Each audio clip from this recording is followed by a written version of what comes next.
I am continuing my reading. What I'm doing in this series is to read through the entire standard works of the Church of Jesus Christ of Latter-day Saints. This consists of the Bible, the Book of Mormon, the Doctrine and Covenants, and the Pearl of Great Price. I am reading in a chronological order of events, not according to publication or volume, so I will be skipping around a bit as I move along. So we are continuing with Isaiah, and this will be chapter 65. Ancient Israel rejected for rejecting the Lord. The Lord's people will rejoice and triumph during the Millennium. I also want to mention that this video does have a Joseph Smith translation in it. What the Joseph Smith translation is, this is an inspired translation or correction of the Bible done by Joseph Smith to restore those passages that had been lost over the years. I am sought of them that asked not for me. I am found of them that sought me not.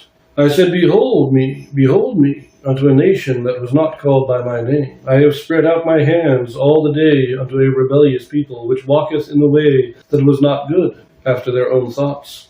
A people that provoked me to anger continually to my face, that sacrificeth in gardens, and burneth incense upon altars of brick, which remain among the graves, and lodge in the monuments, which eat swine's flesh, and broth of abominable things is in their vessels, which say, stand by thyself, come not near to me, for I am holier than thou. These are a smoke in my nose, a fire that burneth all the day. Behold, it is written before me, I will not keep silence, but will recompense, even recompense into their bosom. Your iniquities and the iniquities of your fathers together, saith the Lord, which have burned incense upon the mountains, and blasphemed me upon the hills. Therefore will I measure their former work into their bosom. Thus saith the Lord, as the new wine is found in the cluster, and one saith, destroy it not, for a blessing is in it, so will I do for my servant's sake, that I may not destroy them all. And I will bring forth a seed out of Jacob and out of Judah, an inheritor of my mountains. And mine elect shall inherit it, and my servants shall dwell there. And Sharon shall be a fold of flocks, and the valley of Achor a place for the herds to lie down in, for my people that have sought me. But ye are they that forsake the Lord, that forget my holy mountain, that prepare a table for that troop, and that furnish the drink offering unto that number. Therefore will I number you to the sword, and ye shall all bow down to the slaughter. Because when I called, ye did not answer, and when I spake, ye did not hear, but did evil before mine eyes, and did choose that wherein I delighted not. Therefore thus saith the Lord God, behold, my servants shall eat, but ye shall be hungry. Behold, my servants shall drink, but ye shall be thirsty. Behold, my servants shall rejoice, but ye shall be ashamed. Behold, my servants shall sing for joy of heart, but ye shall cry for sorrow of heart, and shall howl for vexation of spirit. And ye shall leave your name for a curse unto my chosen, for the Lord God shall slay thee, and call his servants by another name. That he who blesseth himself in the earth shall bless himself in the God of truth, and he that sweareth in the earth shall swear by the God of truth. Because the former troubles are forgotten, and because they are hid from mine eyes. For behold, I create new heavens and a new earth, and the former shall not be remembered, nor come into mind. But be ye glad and rejoice forever in that which I create. For behold, I create Jerusalem a rejoicing, and her people a joy. And I will rejoice in Jerusalem, and joy in my people, and the voice of weeping shall be no more heard in her, nor the voice of crying. There shall be no more thence an infant of days, nor an old man that hath not filled his days. For the child shall die 100 years old, but the sinner, being 100 years old, shall be accursed. And they shall build houses, and inhabit them, and they shall plant vineyards, and eat the fruit of them. They shall not build, and another inhabit, they shall not plant, and another eat. For as the days of a tree are the days of my people, and mine elect shall long enjoy the work of their hands. They shall not labor in vain, nor bring forth for trouble, for they are the seed of the blessed of the Lord, and the offspring with them. And it shall come to pass that before they call I will answer, and while they are yet speaking I will hear. The wolf and the lamb shall feed together, and the lion shall eat straw like the bullock. The dust shall be the serpent's meat. They shall not hurt nor destroy in all my holy mountain, saith the Lord. What we have here is a general condemnation of ancient Israel, as it says in the heading. They would say, stand by thyself, I am holier than thou. This is ancient Israel rejected God, claiming that, in essence, claiming themselves better, holier than God. We don't need you because we are good on our own. And so they're rejected. But of course, his servants aren't rejected. This is in the last days. His servants Therefore Satan says, behold, my servant shall eat, but ye shall be hungry. So again, in the last days, this is all talking about the restoration. Those who are in apostasy, those who reject God, will remain in darkness. They will remain hungry. They will not have their souls filled. But the servants of the Lord have the bread of life. They have living water. They eat, they drink, they are happy. And then we have this description of the millennium. Child shall die 100 years old, as the days of a tree are the days of my people.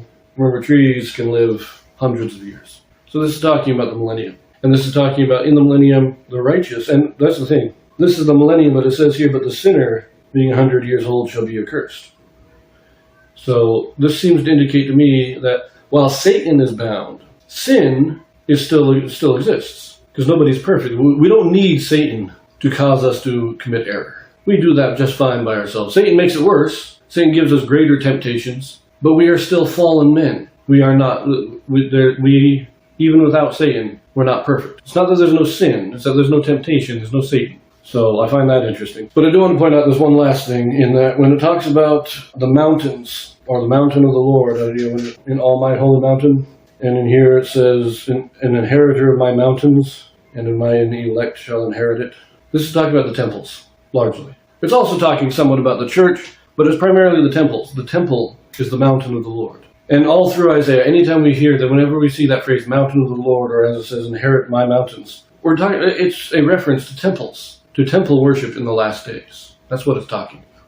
That's all I have to say there, but there is a few Joseph Smith translations here. So let us quickly read through these. This is verses 1 and 2 in the King James. I am sought of them that ask not for me. I am found of them that sought me not. I said, behold me, unto a nation that was not called by my name. I have spread out my hands all the day unto a rebellious people, which walketh in a way that was not good, after their own thoughts. Here's the Joseph Smith translation. I am found of them who seek after me. I give unto them that ask of me. I am not found of them that sought me not, or that inquireth not after me. I said unto my servant, behold me, look upon me. I will send you unto a nation that are not called by my name. For I have spread out my hands all the day to a people who walketh not in my ways, and their works are evil and not good, and they walk after their own thoughts. Now that actually changes the meaning fairly significantly there.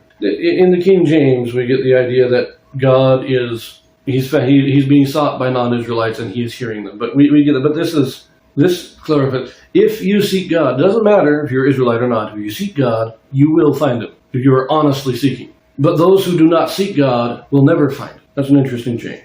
But let us move on. Verse 4. Which remain among the graves and lodge in the monuments, which eat swine's flesh and broth of abominable things is in their vessels. Okay, so this just changes. And broth of abominable beasts and pollute their vessels. Minor clarification. Finally, verse 20. There shall be no more thence an infant of days, nor an old man that hath not filled his day. For the child shall die 100 years old, but the sinner, being 100 years old, shall be accursed. Joseph Smith translation. In those days there shall be no more thence an infant of days, nor an old man that hath not fulfilled his day, For the child shall not die, but live to be 100 years old. But the sinner living to be 100 years old shall be accursed. Minor grammatical changes, no real change in meaning. But I do like, this is saying that in the millennium, nobody will be dying young. Everybody will get a full life. Now we know from the New Testament that means you live your full life and then you're twinkled, all that. But we'll leave that here. And we got one more chapter in Isaiah, then we return to our history. So we will see you there.